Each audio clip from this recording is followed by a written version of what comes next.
辩护人，这个账本记录了什么？请你当庭简要说明一下。好的，审判长，这个账本的内容与先前公诉人提供那个账本的内容完全相反。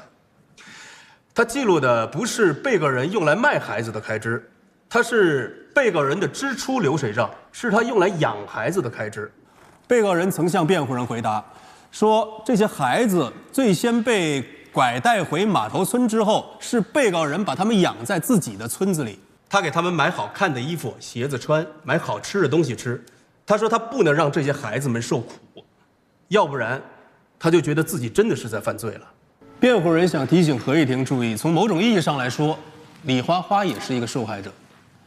她和马头村的其他村民一样，受害于县城的那家巨大的化工企业。正因为他染上了恶疾，甚至因为恶疾家破人亡，才在不得已的情况下面拐带走了第一个儿童回家。为了在贫瘠的村庄中存活下来，他选择了一条不法的道路，其出发点只是为了缓解生存的困境。他是犯罪了，而且是严重的犯罪，但是不至于像公诉人说的那样罪不可赦。审判长，辩护人说的所谓化工厂的污染，都是没有经过证实的推测。就算李花花生病，也未必就是环境污染的受害者。即使是受害者，难道就可以犯罪了吗？请合议庭不予采信。合议庭记录在案。辩护人还想提醒合议庭注意，李花花在自身恶疾的影响下和失去爱子的打击下，第一次在一种痴迷和恍惚的状态下拐带走了马薇薇，并且没有把她卖给其他人，只是交予同村无法生育的村民抚养。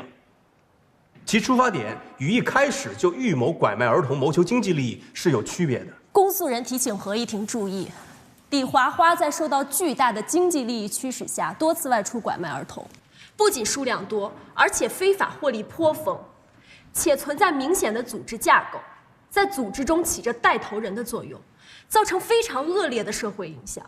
请合议庭考虑从重处罚。公诉人的意见，合议庭记录在案。反对从严从重。从举证环节中出示的第二个账本可以看到，第二个账本记录的用来养孩子的开支也不在少数。对于被告人以及其他需要靠药物甚至血液透析来维持生命的村民而言，这些钱太重要了。但是他们还是愿意拿一部分钱出来花在孩子们的身上，并且没有任何虐待儿童的情节。从法条上讲，也并不存在从严从重判处的情况。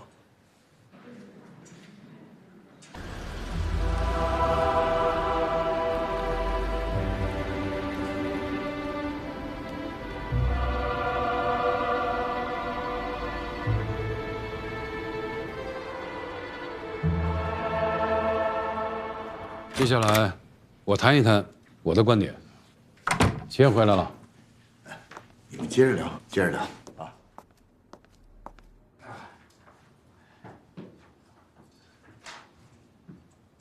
我们国家对拐卖妇女儿童犯罪的量刑上，下限是比较宽泛的，最高可以判处死刑。其实早在上个世纪92年，两高就出台了关于严惩拐卖妇女儿童的若干司法问题的解答。另外，全国人大关于严惩严重危害社会治安的犯罪分子的决定，也是我们法院作为对此类犯罪量刑的标准依据。而在上面一系列的规定中，对可以判处死刑的条件，大家都很清楚，就是在拐卖人口罪中情节特别严重的那几条，而李花花就占了最重要的一条。他是组织犯罪的首要分子，他不仅组织起3个村民参加拐卖组织，而且自己担任首要骨干。虽然他拐卖儿童的数量不是特别巨大，但是也达到5人之多，这个赃款也有20余万。所以我的态度是，检察院提出要从重从严，我觉得是合理合法的。我们应该按照两高的精神，判李华花死刑，给犯罪分子一个严正的威慑，给社会舆论一个光明正大的交代。你们二位什么意见？沈班长，我的意思，的确，李华花的犯罪行为中有一条确实符合两高的解答中所提到的从严从重情节，但是从严从重并不就代表一死了之，我们还是要根据实际情况来判断严到什么程度。好，我们通过对被拐卖妇女和儿童罪判处死刑的众多案例中，我们可以看到，通常只有达到2点情况：第一，对被拐卖妇女进行性侵害；第二，剥夺被拐卖妇女和儿童的生命权利，才会考虑判处死刑。其他的通常不作为死刑依据。被告人李华花有罪，但是罪不致死。你说的罪不致死，可你考虑过那5个被拐的儿童和他们家长的心情吗？他们的未来和家庭全都毁了，这比直接剥夺他们的生命权更可恶。我们判案子，不能只是存在行为的本身，而要看这个案件它的社会价值和法治意义。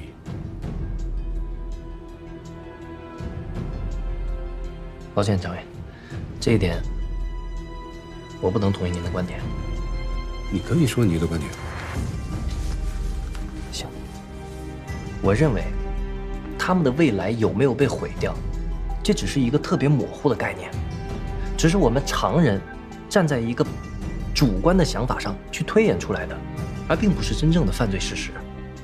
咱们设想一下，一个家庭破碎、食不果腹的儿童，被拐到了一个经济殷实、和谐稳定的家庭中，他甚至可能医好他的遗传病，还有可能送他出国留学。那咱们能说他的未来就被毁掉了吗？行，尽管这些都只是我王默个人推演出来的一个事实，但是这种事实它是不是也具有真实存在的可能？王默，你说什么呢？你自己好好过过脑子，你现在说的是什么？你怎么能用小概率的事情来包容错误呢？如果按你说的，用这个小概率的事情来说这个案子，那你现在就可以叫全世界的民航停止飞行。为什么呢？因为这个民航有2大最致命的风险，那就是机械故障和人为操作的失误。尽管这个飞机啊失误率是少之又少，那它的概率肯定也是大过0了吧？那按照你这个说法，如果把这个肯定大于0这个小概率事件，咱们要拿到台面上来的话，那是不是全世界的飞机都不能飞了？有这个道理吗？钱远说的对，考虑到小概率的风险，那飞机就不能飞了，汽车也不能坐，出门树上的树枝掉下来还有可能把你的脑袋打破了，这喝水还有可能把你噎死呢，那就不喝了吗？况且这种情况下，大多数那些被拐儿童的命运都是以悲剧收场的，他们的家人更惨，有的精神失常，有的为了找自己的孩子连工作都不要了，有的甚至妻离子散、家破人亡啊！王默，你呀，就是没结婚，没养育过孩子，你不知道这其中的伤害。其实啊，这个王默想说什么，我自己清楚，那可能啊就没有表达到位，是不是？他想说啊，作为我们一个法律人，不管在判什么案子的时候，都要尊重事实，证据充分，尤其判这个死刑案的时候，我们一定要排除这个合理怀疑。那这合理怀疑啊，不是凭空啊随便由来的这个小概率事件，而是符合正常认识、有逻辑推断、有正常的因果关系的这个事件。你比如说啊，这个飞机通过正常的检查，按时的保养，咱们就有理由应该相信这个飞机是安全的。一旦出现问题了，那也是检查的这个环节和这个操作的程序出了问题，它不是飞机本身，对不对，王默？抱歉，朝爷，抱歉，学员，刚才确实是我太片面了。哎，也没有什么，片面的，大家都是讨论。刚才我脾气也不好啊，还拍桌子了，是吧？我们的法律建设应该有自己的自信，而且必须应该有。这一点，我同意这个张院说的，啊，我们法律人啊，一定要有自己的这个自信。我们的国家这个法治建设正在这个大踏步的完善和进步，但是这种完善和发展一定要建立在中国自己的具体国情上。梁院长，但我认为咱们同样也要考虑辩方提出的观点。没错，两高的解答中确实提到了从重处罚，但是同时也提到了从轻处罚呀。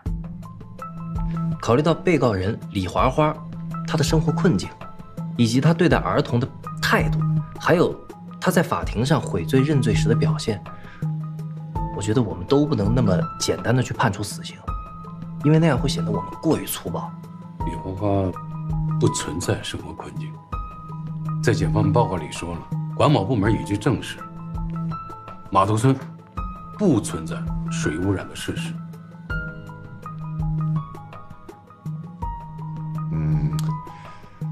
我来谈一下我的看法。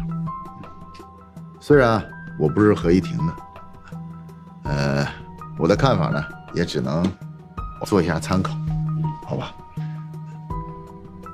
在以往的这个拐卖儿童的这个犯罪当中呢，但凡存在于故意杀害这个儿童的这种犯罪事实的，一般不采用从轻立案，而是以数罪并罚的这种原则判予死刑。但是在本案当中呢，没有确切的证据证明，这个嫌疑人把拐来的儿童杀害。话是这样说，但是局院你也考虑到对广大社会的影响。我就是考虑到对广大社会的这个影响，怕这个给老百姓有一种误。今天的会就开到这儿，局院你来一下。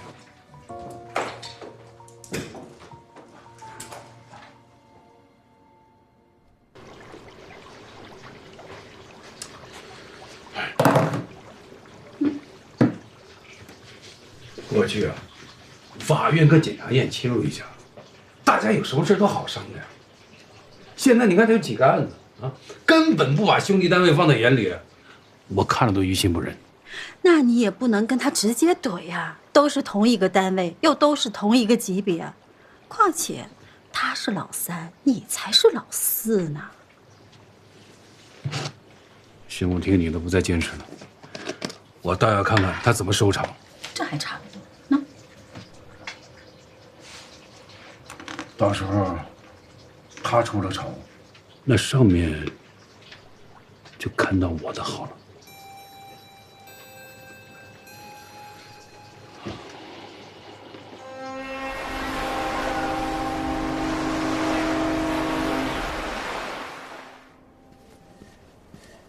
这个李花花拐卖儿童案，罪名和量刑上合议庭达成一致了吗？达成了。要我看，既然达成一致了，那就宣判吧。那我们走了。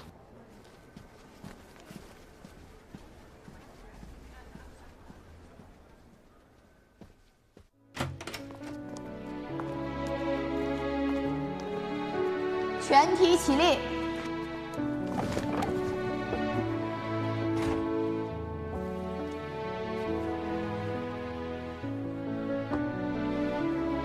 现在宣判。本院认为，被告人李花花以出卖为目的，拐带儿童1名，贩卖儿童4名，其行为已构成拐卖儿童罪。公诉机关指控罪名成立，本院予以支持。鉴于被告人李花花归案后，如实供述自己的犯罪事实，认罪态度较好，积极配合找回被拐儿童，可依法从轻处罚。关于被告人李花花的辩护人提出李花花没有实施摧残、虐待儿童的行为，经查属实，本院予以采纳。综上，依据《中华人民共和国刑法》第24条之规定，现判决如下：被告人李花花拐卖儿童罪，判处有期徒刑15年。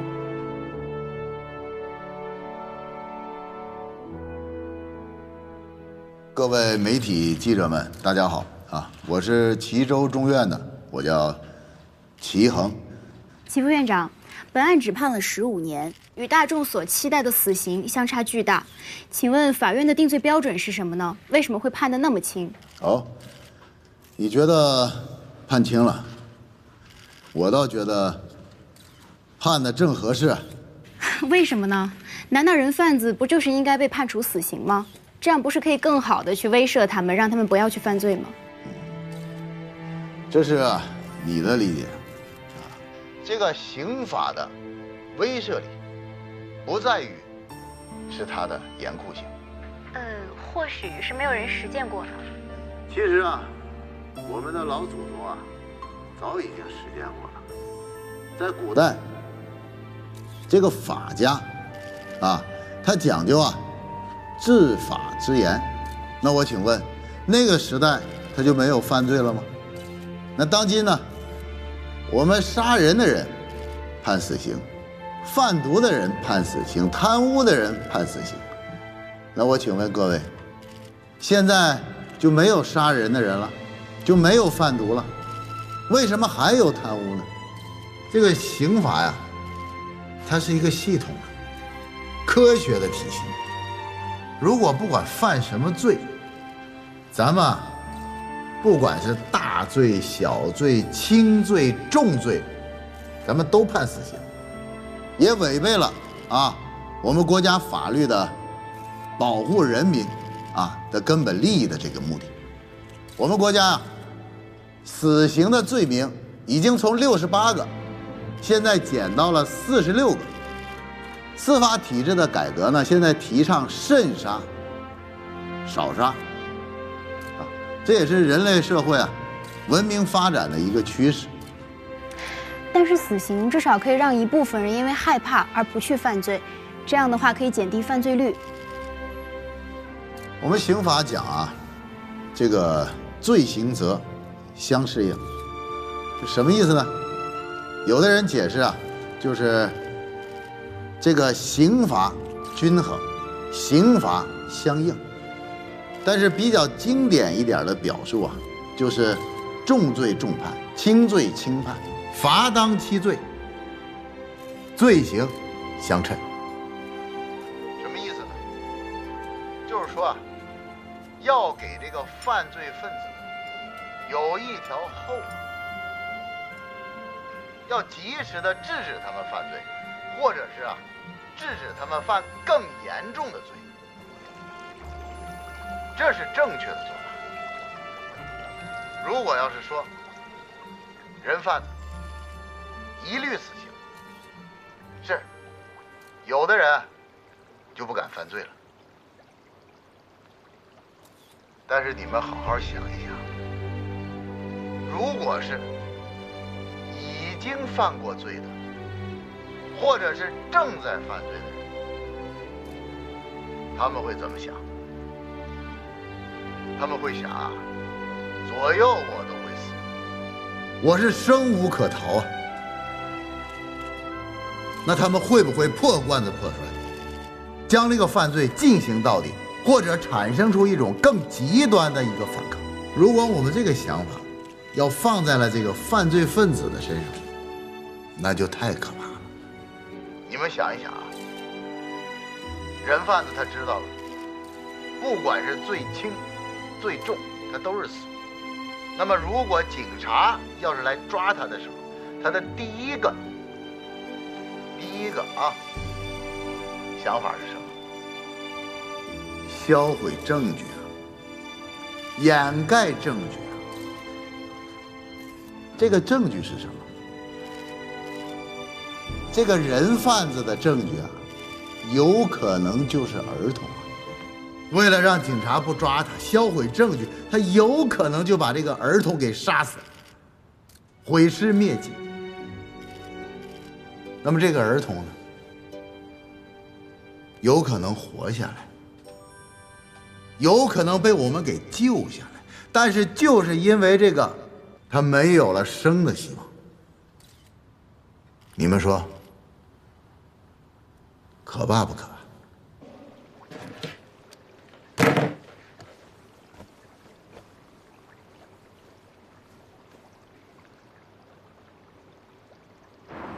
你说我这老婆，嗨，怎么让你来接我呢？真是关心你。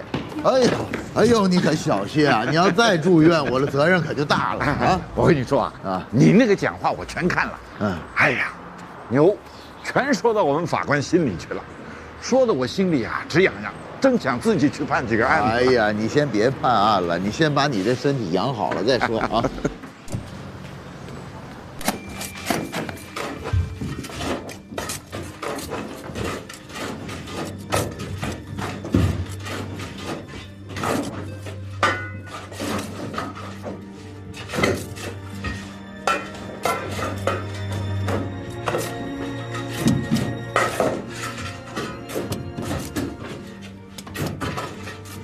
拿个大锤来！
哎，你们昨天听说没有？码头村出现了一具女尸。码头村惊现无名女尸，疑似被李华花害死之儿童，15年刑期，对得起地下的死者吗？太过分了！都说是疑似，又没有确认，什么脏水都往屈原身上泼。别理他。你说咱祈愿，祈愿，祈愿啊，祈愿。大家不要瞎猜了啊！公安局那边打电话，这个尸体呢，不是一具儿童的尸体，而是一个成年女性的。那也就是说，不是被拐儿童的。是啊。那身份查明了吗？哦，DNA 鉴定呢需要一段时间。那这事儿不会跟李华花有关系吧？对尸体的鉴定呢，死亡时间是5、6年前，而李花花拐卖儿童呢是3、4年前，所以时间呢对不上。这下好了，祈愿英明。啊，喂，哦，好，我马上就来啊，你们接着说。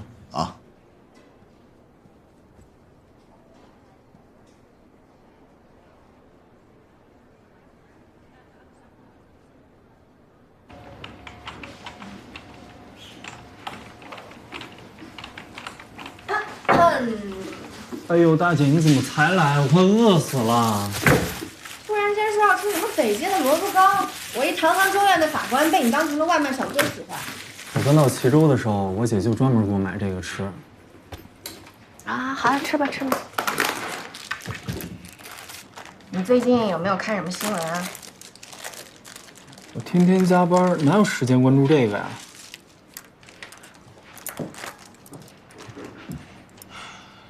发生什么事儿了？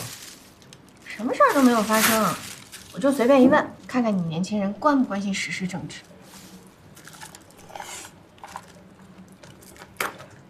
还没有饮料了。要什么饮料啊？来来来，这有酸奶，我正好给你弄呢。吸管都给你插好了，来。郭伦，你打算什么时候原谅你姐夫啊？他不跟我道歉，我是不会原谅他的。你俩还真是一模一样，跟驴脾气似的。谁跟他一样啊？行了吧，半斤八两，你们俩。过段时间再说吧。行吧，好好喝。哎，小马，哎，侯支队，怎么你一个人？老齐呢？跟齐院长没关系，是我有事儿想请教你。坐，说。侯支队，嗯，你上次说到 DNA 鉴定，我想问 DNA 鉴定是不是也可以鉴定亲属之间的关系啊？可以啊，除了亲子鉴定，亲属之间鉴定叫亲缘鉴定。怎么了？我有一个大胆的猜测，不过只是猜测部分啊。我这里有一些线索，想要和你们上次找到的马头村女尸进行对比，看看是不是这个人的亲戚。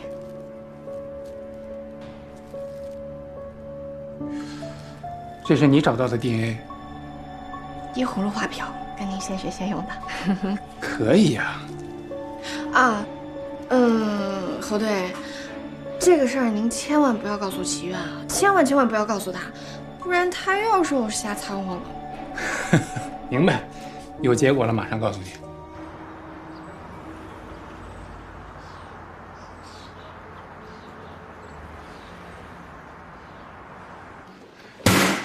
给你们说过多少次把它埋深点，埋深点，你们就记不住吗？这点事儿，你们呀，真是的。哎，是我。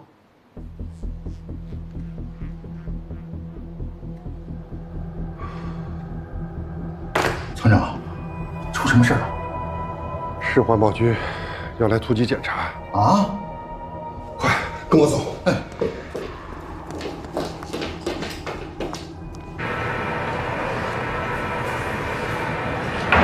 后土，赶紧把这道阀门关掉，把小屋锁起来，开通整个车间的污水处理设备，全速运转。厂长，这一开一关要半个小时啊，要不然会出事儿的。废什么话呀，赶紧弄吧！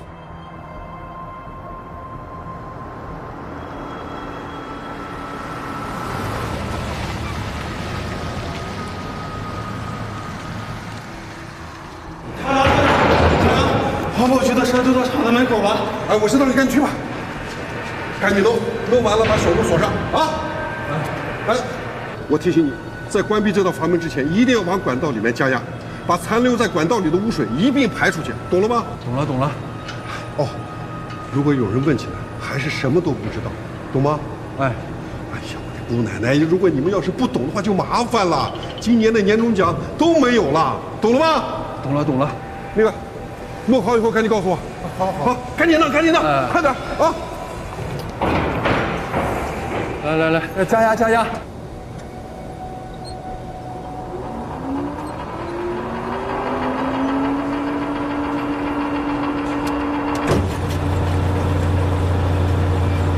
欢迎，院长，哎，欢迎啊！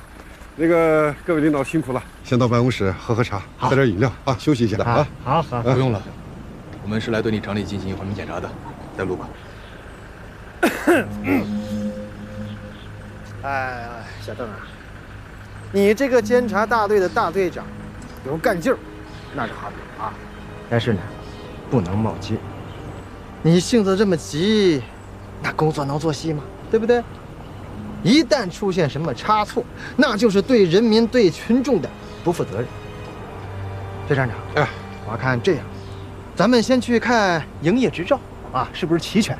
至于这个饮料啊、茶呀，就全免了。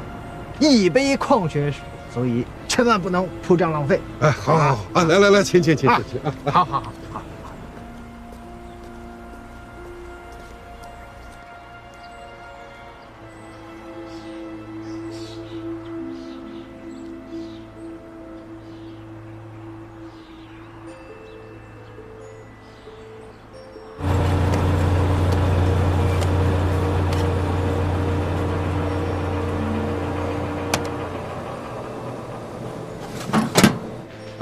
贺局长，好，厂长好。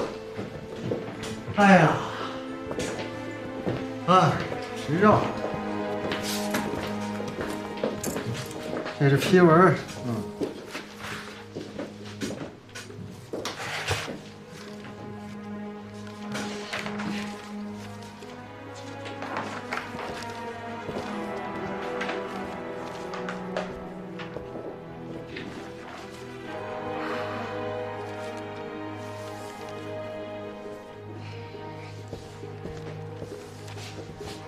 何局，执照和审批文件都没有问题，那咱们就去现场实地检查吧。这营业执照和批文是真是假，那是一眼就能看出来的吗？抓问题要从源头抓起。比方说，这个批文和执照是假的，那我们就要都得自行自查。问题出在哪儿啊？是吧？那就复杂了。所以呢，做事情不要那么草率啊。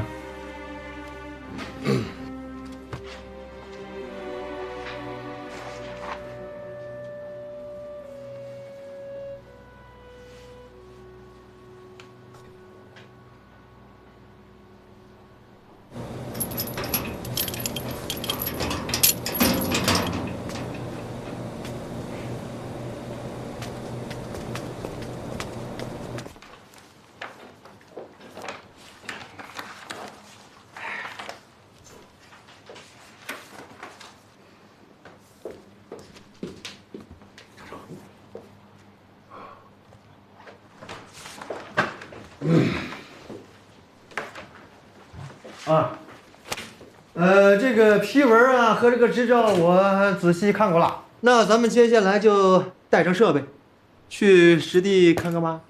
好嘞，贺局长，来，请。走，请。来，请。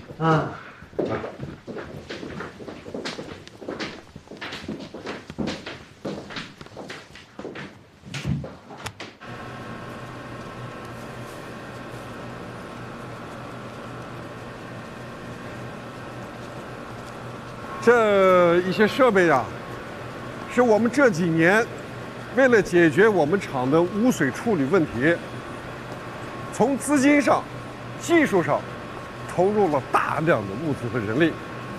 那现在呢，已经解决了厂子里的一些困难，特别是污水上面啊，后图啊。现在大家看到的就是我们这2年装的这些设备。好，来这边请。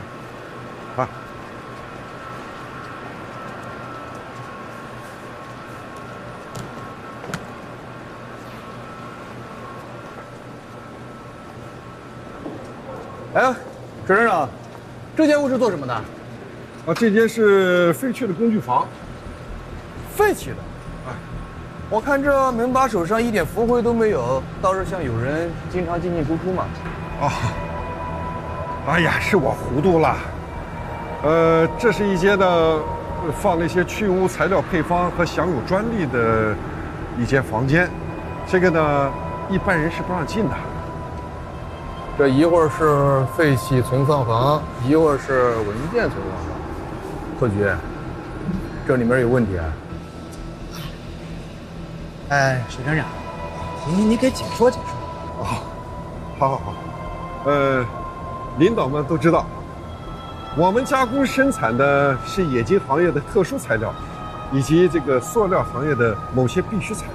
那么它产生的废水和废污呢，就和其他厂子是不一样的，降解和出污的材料配方也就不同。如果别人拿到了这些资料，他就可以推算出我们所生产产品的某些核心。所以这些资料我们同样需要保密。除了厂里的高级工程师以外，厂里一般人都是保密的。既然是人家厂子里的技术机密，不看就不看，是吧？就万一要泄密了，就我们可赔不起啊，是不是？来，科长，进，来。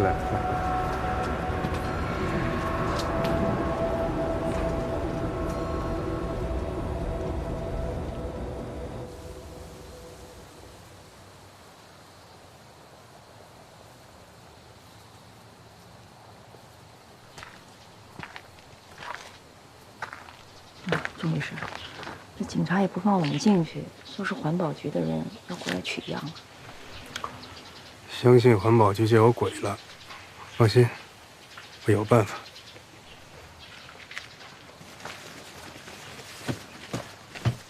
何局，那些设备真的没有问题啊？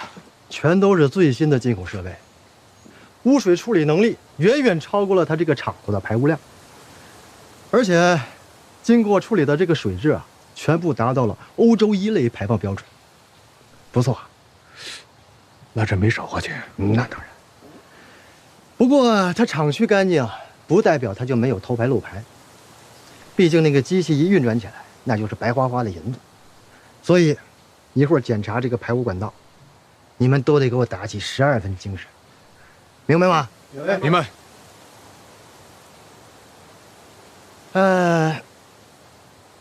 我就不进去了啊。你负责监督采样，出来后第一时间把样品交给我。好。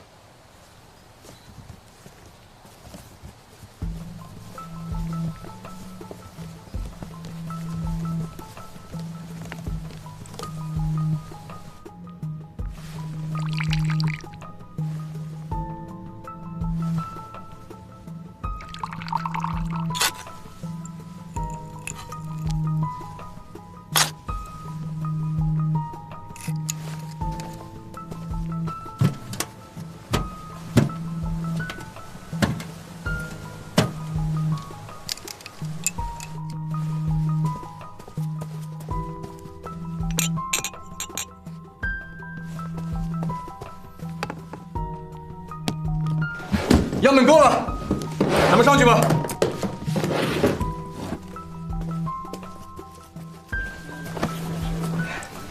何局，知道了吗？知道了，知道了。您看，一共是4份样本，2份是土壤，这2份呢是水体。另外，我们在里面没有发现这个污水流动啊。哦？难道他们真的没有排污？不好说。或者是他们提前收到了消息，把排污停了，否则这些液体是哪来的？我亲自保管，回去立马化验。啊，行。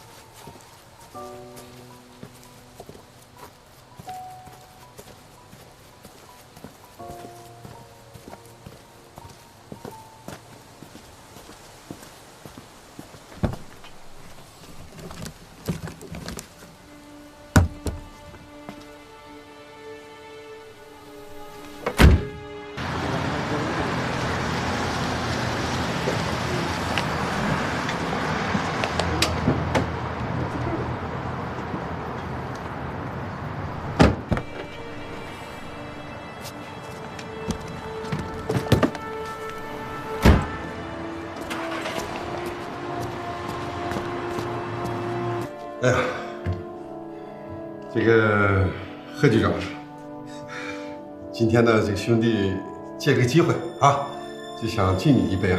你看，这一次你的电话呢特别及时，及时的明察秋毫，让我们呢这个没有受到太大的损失。来，兄弟先先干了啊，先干了。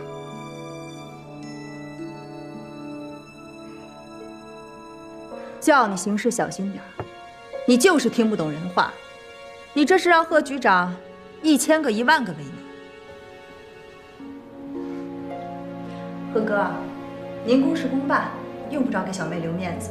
苏总，咱们一家人不说两家话。这水厂长掉水里了，我总不能看着他淹死吧？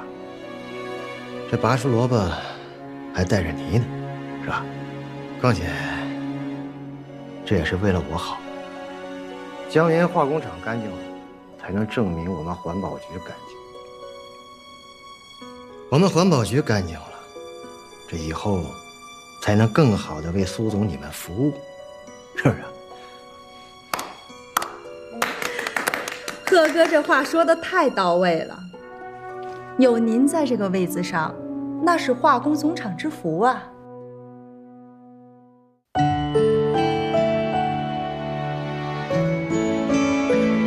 我听见回声，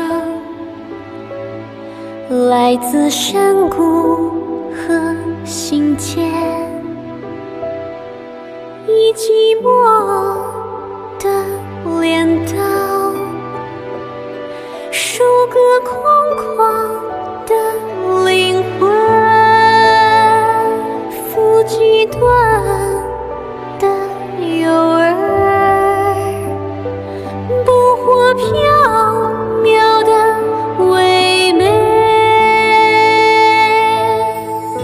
我相信自己，生如璀璨的夏日之花，不凋不败，摇曳如花。一路走来，一路盛开。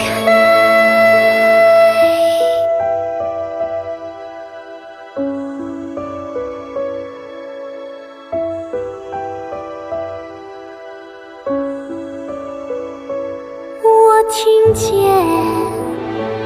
爱情，我相信爱情是一滩